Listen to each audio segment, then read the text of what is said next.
একটি ছোট্ট ভেড়া নিজে থেকে ঝরনা থেকে জল পান করেছিল এবং তার বিপরীত খাত থেকে মেঘদের শীর্ষটি কেটে দিয়েছে, এই রূপটি দিয়েছে। তাহলে তুমি আমার জল মেঘলা করার সাহস করছো? ছোট্টটি, এই ঔদ্ধত্যের জন্য তোমাকে মূল্য দিতে হবে। ক্ষমা করবেন মহান, কিন্তু আমি নিম্ন প্রবাহে পান করি। জল আপনার থেকে আমার কাছে প্রবাহিত হয়। আমার পান করার কারণে আপনার দৃশ্য মেঘলা হতে পারে না। হুম, তুমি কি প্রতিরোধ করছো? ও, এবং গত বছর যখন তুমি আমাকে এখানে আহত করেছিলে। গত বছর? কিন্তু আমি গত বছর জন্মাইনি মহান।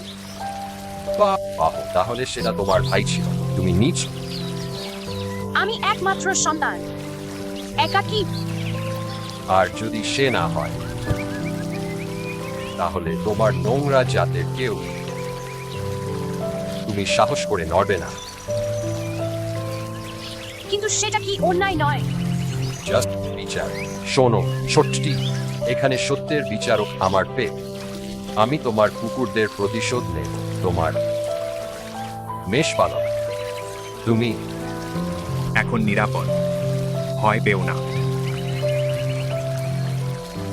শক্তিশালীরা সর্বদা দুর্বলদের দোষ দেওয়ার কারণ খুঁজে পায়।